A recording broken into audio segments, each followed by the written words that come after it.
O sonho de muitos que começam a investir em bolsa de valores é alcançar o sonhado momento onde, dos dividendos, a pessoa poderá viver de renda. E quando pensamos nisso, uma classe de ativos que chama especial atenção são os fundos imobiliários, porque lá você tem dividendos isentos de imposto de renda e com distribuição geralmente mensal. Isso ajuda bastante na previsibilidade daqueles que querem realmente passar a viver dos rendimentos das aplicações financeiras. Mas será que dá realmente para viver de renda com um fundo imobiliário? Essa é uma das perguntas que responderemos hoje no Perini Responde de número 16. Além de falar de outros assuntos, como se eu ainda estou otimista com o Brasil, se há lições a serem aprendidas com a história do streamer que perdeu R$240 mil durante uma live por revelar suas chaves privadas, o que fazer quando a carteira sobe demais, a hora de rebalancear, existe algum tipo de dívida boa e qual o melhor tipo de, entre aspas, poupança para se fazer para os filhos. E aí pessoal do Você Mais Rico, quem fala aqui é Bruno Perini, criador do canal. E antes de entrar no assunto do vídeo e iniciar mais um Perini Responde, número 16, eu quero lembrá-los para primeiro se inscrever aqui no canal, deixar o seu like para apoiar o nosso crescimento. E aqueles que estão interessados em aprender mais, guiados por mim e pela minha equipe, eu lembro também que eu tenho meu treinamento Viver de Renda. Nesse momento estamos na 22ª turma e eu vou deixar um link aqui de uma lista de espera para a 23ª turma, que será ainda neste ano. Para quem quiser, o link está na descrição. Nossa missão lá é pegar até mesmo uma pessoa completamente leiga a respeito de finanças, investimentos, dinheiro e transformar essa pessoa numa investidora de verdade, capaz de montar uma carteira diversificada entre ativos, moedas e até países, investindo aqui no exterior para proteger e aumentar o seu patrimônio ao longo do tempo até que um dia ela possa efetivamente viver de renda. E caso você tenha dúvidas durante o curso, eu tento ser muito didático nas minhas aulas, mas qualquer dúvida, basta perguntar que a equipe de suporte te responde num período de até 24 horas. É um grande diferencial que a gente tem no Viver de Renda. O pessoal entra lá geralmente porque gosta da minha pessoa e sai apaixonado pela equipe de suporte.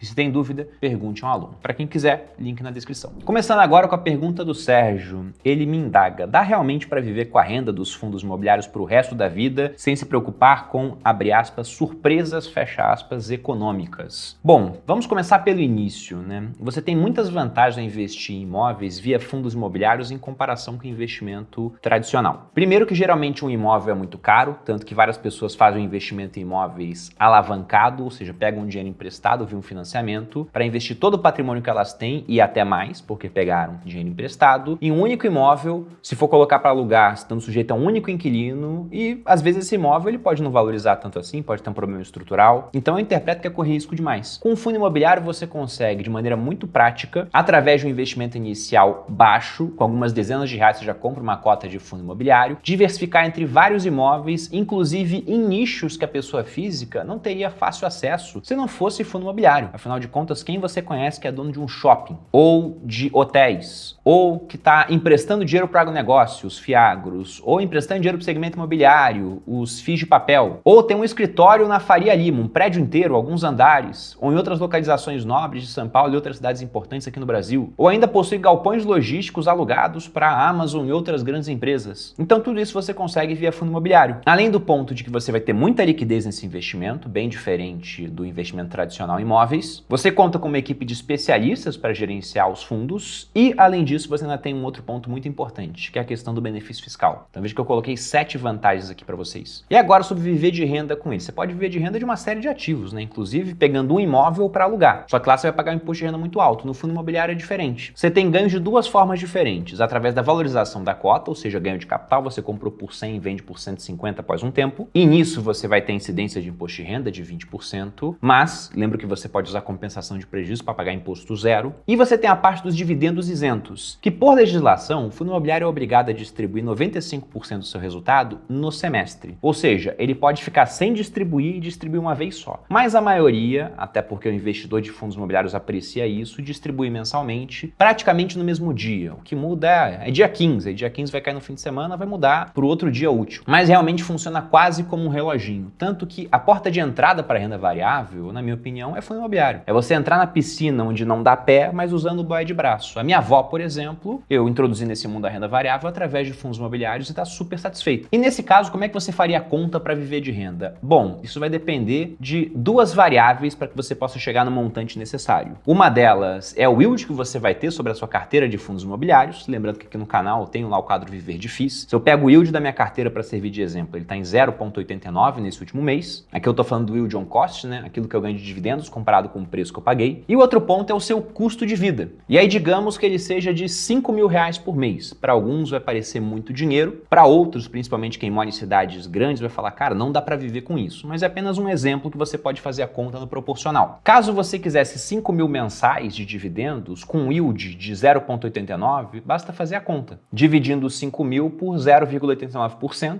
bota mais 2 zeros, né? Divide isso por 100 para sair do percentual, e você vai chegar até o valor, como você pode ver na tela, de R$ 561.797,75. Poxa, Bruno, mas 5.000 é pouco no meu caso, tem que ser 10. Com esse mesmo yield, você chegaria a um valor próximo aí de 1.124.000, arredondando. Ah, Bruno, mas se o meu yield cair ao longo do tempo, aí você mexe na variável. Se ele fosse, por exemplo, de 0,5%, ou você até coloca 0,5% porque o excedente que vem de dividendo você quer reinvestir. Aí, nesse caso, para ter um pagamento de R$ 5.000, você precisaria ter R$ 1 milhão investidos em fundos imobiliários. Se quiser 10%, com esse mesmo yield de 0,5, R$ 2 milhões investidos. E eu particularmente gosto desse raciocínio de você não viver com todo o rendimento que você ganha, você reinvestir uma parte. Ainda que, vamos lembrar que fundos imobiliários, no fundo, são imóveis, né? Tudo bem que tem os de papel, tem os fiagros que estão ligados à dívida, mas geralmente eles são imóveis. E imóveis, ao longo do tempo, vão ter o preço do seu metro quadrado reajustado por fatores como inflação. Se há muita demanda no local, né? Muita gente querendo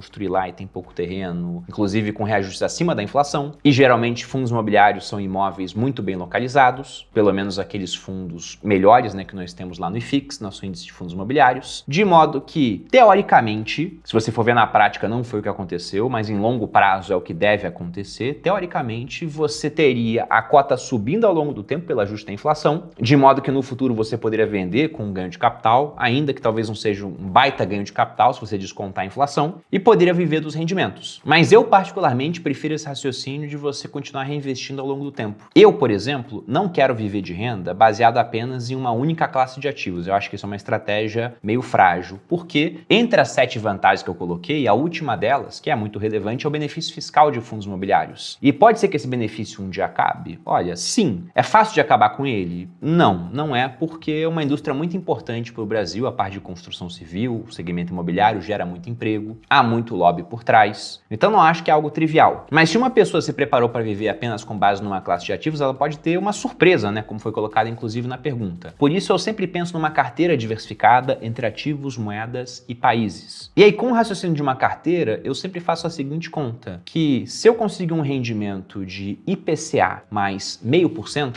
de modo a viver com 0,5% e a parte do IPCA eu fico reinvestindo, a minha carteira vai crescer pelo menos o equivalente ao IPCA e eu fico com 0,5% para viver. Poxa, mas o IPCA ele não traduz realmente o aumento do custo de vida das pessoas. Bom, para a pessoa que tem muito dinheiro, esse problema é muito menor do que comparado àquele que tem pouco dinheiro, porque o IPCA é uma média que é trazida para baixo por conta de preços que não subiram, de coisas que não têm demanda. O que você quer consumir muitas vezes sobe 20%. O que você não quer mantém o preço igual, até cai. Aí na média o IPCA vai ficar 6%. Só que vamos lembrar que para a pessoa que tem pouco dinheiro, poxa, os preços subiram, isso é terrível. Para quem é classe média, quando os preços sobem, como ele não consome tudo que ele ganha, que é o que geralmente acontece com o pessoal que é mais pobre, então ele já pode investir para ter uma certa proteção. E o rico, ele consome muito pouco daquilo que ele ganha. E se você juntou 2 milhões de reais, 3 milhões de reais, né, a nível Brasil, você ficou rico. Tanto que você quer viver com 0,5% do rendimento do seu patrimônio e deixar o restante investido. De modo que essa subida no custo de vida vai te afetar muito menos do que afetaria a classe média e o pobre. E com esse raciocínio de você ter uma carteira diversificada, você fica muito mais imune a essa questão das surpresas econômicas que foram colocadas na pergunta. Porque simplesmente não dá para saber o que vai acontecer no futuro. Agora, mesmo sem saber, você pode se preparar diversificando o seu patrimônio entre ativos, moedas e países. Aquilo que eu ensino no Viver de Renda. Segunda pergunta do Vitor. Ainda otimista com o Brasil no cenário que estamos? Se sim, explique para esse leigo, por favor. Bom, eu acho que o Brasil, do ponto de vista político, ele não vai virar Argentina no curto prazo e nós também nunca seremos a Suíça. O Brasil simplesmente é esse país mediano, que eu gosto de falar que tira nota 4 na prova e pega a recuperação, aí estuda, tira 8 e todo mundo fala, nossa, tá vendo, o Brasil é inteligente, ano que vem vai deslanchar. Só que aí ele volta a usar drogas e volta a tirar 4. Isso é o Brasil. Então a gente fica nesses voos de galinha, né? Tirou 4, tirou 8, volta a tirar 4, tira 8, de tempos em tempos. Mas por que eu mantenho meu otimista? Porque o preço tá baixo. Esse preço baixo, ele aguenta muito desaforo. Se a gente pega, por exemplo, e olha o Ibovespa, o preço-lucro dele ao longo das últimas décadas, aqui nessa imagem que está na tela, tirado do Oceans 14, você pode ver desde 2001, nós estamos nos menores patamares de preço-lucro das últimas 2 décadas. Já estivemos mais baratos, a bolsa andou um pouco, né? Antecipando o ciclo de queda dos juros, diminuindo um pouco das incertezas que nós tínhamos aqui no Brasil. É lógico que, como eu disse, o Brasil não vai ser Suíça. Duvido muito que o governo vai conseguir zerar o déficit primário no ano que vem, que ele vai conseguir arrecadar tudo aquilo que ele quer, ou que vai cortar gastos, já que eu acho difícil também ele conseguir arrecadar aquilo que ele quer. Mas o ponto é que se você olha, a gente está mais barato, e não é pouco mais barato, é muito mais barato do que no pior momento da pandemia. A gente está mais barato do que no auge da crise política do governo Dilma, antes do impeachment. Nós estamos mais baratos do que o pior ponto de 2008 e equivalente aí ao patamar de 2003 após toda a incerteza de como seria um primeiro governo Lula. E aí é lógico que no indicador preço por lucro, pode ser que simplesmente ele suba porque o lucro das empresas, o denominador da conta, ficou menor. Mas aí vamos lembrar que nós temos juros em queda nesse momento. Já começamos uma queda de juros em 0,5 ponto percentual em agosto. Devemos ter novas quedas nas próximas reuniões do cupom esse ano. Simplesmente não dá para saber onde esse juro vai parar, até porque depende, né, de como é que vai estar déficit, superávit, se o governo vai arrecadar mais, se vai gastar menos, porque isso acaba mexendo com conta de inflação também, que é aquilo que o Banco Central tem de olho na hora de mexer na parte de juros. Mas, se você tem juros diminuindo, você tem empresas com menor despesa financeira, você tem mais gente tomando crédito, esse crédito acaba em consumo, esse consumo vai parar no lucro das empresas, de maneira que eu acho bem difícil que o lucro tenda a ficar menor para esse PL ficar mais alto. Eu acho que ele vai ficar mais alto, porque o preço das empresas vai subir, porque o lucro vai subir também. Porque se o lucro subir, o preço não, então a gente fica ainda mais barato. Então esse é meu ponto, né? Eu não acho que o Brasil vai ser o país do futuro. Agora, no preço que tá, eu que geralmente sou estruturalmente pessimista com o Brasil em prazos maiores, para esse momento eu fico otimista. Pro futuro, aí é aquilo que eu falei, né? A nota 4, nota 8, nota 4, nota 8, e não acho que sai muito disso. E aí, para encerrar essa pergunta e partir para a próxima, eu vou lembrar de uma frase que eu ouvi do Howard Marks. Temos uma aula com ele na FinClass. Para quem não sabe, ele é o gestor da Oaktree Capital, gere mais dinheiro do que a Vale tem valor de mercado. Muita gente se refere a Howard Marks como se ele fosse um Warren Buffett, só que na renda fixa, já que ele compra dívidas de empresas muito estressadas, a ponto de quebrar, só que por valores tão baixos que mesmo que o negócio dê errado, ele pode ganhar dinheiro numa liquidação. E o Howard Marks, ele costuma falar que você não fica rico comprando coisas boas, você fica rico comprando bem as coisas. E nesse momento, eu acho que a gente está numa excepcional fase para comprar bem as coisas. E vou dar um exemplo que apareceu no meu último vídeo do quadro Viver Difícil, onde eu fiz mais uma compra de um fundo imobiliário. Aliás, ele já estava na minha carteira, eu só aumentei a posição. E se eu pego o carrego da carteira desse fundo imobiliário, que é formado por CRIs, o que ele vai me pagar ao longo do tempo é algo como IPCA mais 8,5. E aí eu te pergunto, quando que você pode comprar alguma coisa que te pague IPCA mais 8,5? Se eu volto aí ao longo dos meus quase 17 anos como investidor, foram pouquíssimos episódios na história do Brasil onde essa chance apareceu. E é aquilo, né? O Sêneca já dizia no século I depois de Cristo, que sorte é o que acontece quando a oportunidade encontra o homem preparado. A oportunidade tá aí, eu me preparei para ela, eu tô aproveitando. Então, você tem que decidir se você vai aproveitar ou se você vai deixar a oportunidade passar na sua frente. E há um ditado que eu aprendi no exército que dizia que oportunidade é um bicho cabeludo na frente e liso atrás. Ou você pega quando aparece, ou você deixa passar. Talvez quem me ensinou esse ditado não soubesse, mas há um deus grego chamado Kairos, que é um dos deuses temporais, é um dos deuses do tempo, só que ele é a divindade de um tempo específico, é o tempo oportuno. E a representação dele, eu vou colocar uma imagem aqui, é de um jovem com um penteado inusitado. Ele tem uma franja de cabelo na frente e ele é careca depois. Ou seja, quando o Kairos, o deus do tempo oportuno, aparece, ou você pega ele pela franja, ou você vai deixar ele passar. E eu, particularmente, estou aproveitando essa oportunidade para comprar bons ativos, não estou comprando nada muito alavancado, empresas em turnaround, por bons preços, que mesmo se o preço não subir, eu estou satisfeito porque eu estou ganhando de outra forma, por exemplo, via dividendos, um belo de um retorno. Pergunta 3, do LF Moreira. Toda carteira subindo demais, diversificada em setores perenes. Esperar baixar para aportar? Fazendo um link com a pergunta 2, a gente vê que nós não estamos com preço muito esticado se você olha em termos históricos. E vamos lembrar também que nós passamos por uma série de pregões seguidos, tivemos 13 seguidos de queda. Tudo bem que se você pega e computa toda essa queda, né, você vê que não foi algo tão relevante assim. Mas já foi um período onde, se você for olhar médias de preço, né, a média já foi caminhando um pouco mais para baixo, diminuiu aquela euforia que a gente estava pro início do ciclo de corte de juros. Nós tivemos um pouco de balde de água fria também com uma inflação que veio mais alta esse mês, com o déficit fiscal do governo também que está bem alto, um dos piores da história. Então eu acho que a gente está no momento de fazer mais aportes. Eu segurei durante essa alta, deixei de fazer fazer um aporte, se eu não me engano, foi num dos vídeos do Viver de Ações, mas no Viver de FIIs agora eu já fiz, no próximo Viver de Ações eu vou fazer também. Eu não acho que devia segurar, não. Eu tô aproveitando para comprar aquilo que ficou para trás na minha carteira, sem fugir muito daquilo que eu tenho em termos de balanceamento, né? Porque se algo subiu demais, talvez eu seja obrigado a vender, ou eu posso tentar rebalancear através de novas compras daquilo que ficou para trás, sendo que eu vou comprar aquilo que ficou para trás, mas ainda mantém fundamento. Se não tiver fundamento, eu simplesmente vendo e vou para outra. Pergunta 4 do Ivo L. Moraes. Existem dívidas boas? Se sim, quais? Olha, eu sou meio intolerante com dívidas no geral, porque quem tem dívidas precisa que as coisas deem certo. Mas há exceções a essa regra. E aqui eu falo de pessoa física, tá? Pessoa jurídica também é outra história, dependendo do regime que você tenha na hora de pagar tributos, né? Se é uma empresa do lucro real, aí a coisa vai mudar de figura. Mas pegando a pessoa física, você pode fazer dívidas boas quando você consegue se endividar, entre aspas, de graça. Exemplo, pessoal que lá atrás fez o FIES. É o caso até do Kaique, o chefe do time de edição aqui do Grupo Primo. Ele fez FIES lá atrás, uma vez eu perguntei para ele o quanto era o custo da dívida, e ele falou que era algo como 5% ao ano, talvez até mais baixo do que isso, eu não vou lembrar realmente, mas o que me chamou a atenção é que era um custo que ele, no geral, é mais baixo do que a inflação que nós temos no Brasil. Nesse nível de juros, eu mesmo pegaria todo o dinheiro que eu pudesse emprestado. Porque veja, que eu tô pegando R$100 emprestado para no final do ano dever 105. Mas no final do ano, para você comprar a mesma coisa que você comprava em janeiro com R$100, você precisa de 106. Isso pelo IPCA, né? Aí nessa hora muita gente vai lembrar, não, mas o IPCA é uma média puxada para baixo, talvez eu precise de 120. De modo que se endividar por esse custo tão baixo é bem interessante. E se o custo começa a aumentar, a dívida fica menos atrativa. Mas, via de regra, se você ainda consegue, e aí você tem que pensar em retorno de aplicações, entre aspas, né? Porque não é livre de risco, mas com menos risco. Como, por exemplo, aplicações de renda fixa, que tem um bom risco de crédito, você colocar um dinheiro em Tesouro Selic, por exemplo. E se você tem, nesse dinheiro que está no Tesouro Selic, mais retorno do que o custo da sua dívida, também valeria a pena você assumir essa dívida. Vou dar um exemplo de um imóvel que você queira comprar agora. E aí você tem o dinheiro para pagar à vista pelo imóvel. Esse dinheiro está rendendo lá no Tesouro Selic 13,25% no momento, com tendência de queda, mas no momento rende isso. E o custo do financiamento vai ficar em 10% ao ano. Poxa, para que você vai tirar o dinheiro de uma aplicação que te dá 13,25% para pagar um imóvel, sendo que você pode financiar esse imóvel por um custo de 10% ao ano? O mais interessante é, faça o financiamento, vá pagando ele aos poucos, enquanto o custo dele está em 10% e seu retorno está em 13%. À medida que a Selic vai baixando e seu retorno fica menor, até uma hora que ele fica muito próximo da dívida, até tá pagando mais, mas vai ter imposto de renda sobre o seu ganho de capital, aí você faz o quê? Você vai e desfaz a sua aplicação e quita o financiamento o mais rápido possível, pagando lá desde as últimas para ter o desconto de juros. Então, nesse caso, o endividamento ele acaba sendo uma opção interessante. Só que eu falo isso com muitas aspas, porque parte das pessoas que estão aqui vão ouvir apenas endividamento interessante, não vão fazer conta nenhuma e vão ficar se endividando, metendo os pés pelas mãos, comprando mais do que podem, porque não tem esse dinheiro investido. Então, eu digo isso mais para aqueles que são educados financeiramente. Para quem não é, às vezes o melhor é simplesmente ser intolerante com dívidas, sobretudo aquelas que têm juros muito altos, o que é quase todas as dívidas, né? Aqui eu dei exemplo de financiamento e de FIES, que são aquelas que costumam escapar disso. Pergunta 5, o Eduardo mandou aqui, qual é a melhor poupança para fazer para filho recém-nascido? E a Mila tinha mandado uma pergunta na mesma vibe, né? Qual é a melhor forma de fazer um fundo de reserva para minha filha que hoje tem 5 anos? Bom, como diz o Nassim Taleb, né? Facta não verbo, ou seja, ações e não palavras. O que eu pretendo fazer para os meus filhos? Uma previdência privada. Mas eu não vou fazer a previdência no nome dos filhos, vou fazer no meu nome e vou colocar eles como beneficiários. E por que eu pretendo fazer isso? Porque vamos supor que essa criança com 18 eu queira dar um dinheiro para ela. A previdência que eu fiz para ela, por exemplo, que está no nome dela. Com 18, eu não tenho que querer mais nada, né? Se está no nome dela, passa a ser dela. Ela pode acessar os recursos quando ela quiser. Mas com 18 anos, o jovem, ele não tem muita ideia do que vai fazer da vida. E quase sempre ele vai fazer besteira, né? Você pega inúmeras histórias, até na Bíblia, lá, por exemplo, do filho pródigo. E prodigalidade é isso, né? Querer gastar pra caramba, que recebe uma herança adiantada e dilapida o seu patrimônio. Aí depois que ele faz isso, ele aprende com essa própria experiência, mas eu acho que ele poderia ter gastado menos dinheiro para ter o aprendizado. De modo que o que eu pretendo fazer é, esse dinheiro é do meu filho, da minha filha no futuro. Posso dar uma parte, por exemplo, para ele pagar uma faculdade, um curso de especialização, iniciar um pequeno negócio, mas o grosso dele eu daria só depois. Se você volta para a Grécia Antiga, a maioridade em Esparta era com 30 anos. Em Atenas, se eu não me engano, era na casa dos 18. Eu acho que nesse ponto os espartanos foram mais sábios do que os atenienses em termos de sabedoria acumulada pelo homem. Com 30 você já está muito mais maduro. Você já fez um monte de besteira na sua vida, viu que dá certo, viu que dá errado e tem muito mais condições de gerir um patrimônio maior em comparação a alguém com 18. Então o que eu pretendo é, faça essa previdência, vou aportando ao longo do tempo, depois de um tempo eu posso parar de aportar, ela fica só acumulando em termos de rendimento. Com 18 posso retirar alguma coisa e dar para o meu filho. O limite, por exemplo, de doação isento de imposto aqui no Brasil varia de estado para estado. E aí com 30 ele vai receber esse dinheiro acumulado. Sendo que se eu vier a falecer no meio do caminho, logicamente não está nos meus planos, né? Mas somos mortais, imprevistos acontecem, aquilo vai para quem é de direito, para os beneficiários, sem passar por inventário, dependendo isento de TCMD, e sem passar por discussões, desde que não seja todo o meu patrimônio, né? Vamos lembrar que na legislação nacional nós temos lá a parte legítima, que vai seguir os ditames da lei, e a parte disponível, que eu posso escolher dispor da maneira que eu quiser. Se eu quiser deixar uma pessoa que não é da minha família, eu posso, só não pode passar de 50% do meu patrimônio. Então, na Previdência, eu poderia colocar uma parte que iria direto para o meu herdeiro, ou para os meus herdeiros, dividido da maneira como eu quisesse, antes que o restante siga a disposição legal. E aí, vantagens de uma Previdência, porque é lógico que você pode fazer uma carteira diversificada também, com vários ativos de longo prazo, para o seu filho. Mas, no longo prazo, se a gente pega em termos tributários, poucas coisas são tão eficientes quanto uma Previdência privada. Porque se você monta uma carteira onde você tem vencimento de CDBs, de renda fixa, de títulos públicos, conforme vai vencendo, vai pagando imposto automaticamente, de no mínimo 15%. Se você pega e investe em fundos, porque você já tem o trabalho de fazer a sua carteira, ainda quer fazer para outra pessoa, então fala, vou terceirizar essa parte. E coloca em fundos, mas você não quer correr muito risco naqueles fundos mais voláteis de ação e pega um multimercado. Lá você vai ter a cobrança do Come Cotas, que semestralmente, sempre no final de maio e novembro, vão incidir pegando no mínimo 15% do resultado positivo que você teve no período. De modo que, nessa conta do 0 até os 30 anos que eu coloquei para o meu filho, teríamos a cobrança de imposto 60 vezes. Numa previdência privada com a mesma carteira desse fundo multimercado, eu não teria cobrança de imposto em nenhum momento, a não ser nas horas que eu fosse retirar algum dinheiro. Sendo que, pegando uma tabela regressiva de imposto de renda, após 10 anos do aporte, o imposto chega no mínimo de 10% e nada paga tão pouco imposto, exceto aquilo que é isento, mas tirando os isentos, nada paga tão pouco imposto. Já falei da vantagem sucessória, caso alguma coisa aconteça no meio do caminho, e em alguns raros casos, pode valer a pena você fazer uma tabela progressiva também, porque você pode discordar de mim e falar, não, meu filho vai ser muito responsável, eu quero dar o dinheiro para ele quando ele tiver 18 anos. Você, por exemplo, pode colocar numa previdência privada, com 18 passa a ser dele, você fez o nome dele, nesse caso, e aí você colocou a tabela de imposto de renda progressiva e se ele tirar até o limite da isenção, que hoje é de R$ 2.112 por mês, ele paga 0 imposto sobre os ganhos que ele está tendo na previdência privada dele, desde que ele não tenha outra fonte de renda, né? Essa é a parte meio tricky, né? Meio armadilhada dessa questão da tabela progressiva de imposto, porque se você ganha 2.112 da previdência, não pagaria nada. Ganha mais 2.112 do trabalho, isolado isso não pagaria nada. Tem mais um imóvel alugado que te dá 2.112, isolado também não paga nada. Se você junta tudo, dá mais de R$6.000, você paga 27,5% de imposto em tudo. Por isso que eu geralmente fico com a tabela regressiva de imposto. Minhas 4 previdências têm tabela regressiva. E para quem quer mais informações de previdência, tem uma playlist aqui no canal falando só sobre esse assunto. E o último ponto aqui, o Lucas pediu para comentar. Você viu a notícia do streamer que perdeu 240 mil em cripto ao vivo porque deixou vazar as chaves da wallet? E eu vi a repercussão que isso deu. Para quem não acompanhou, eu não conhecia esse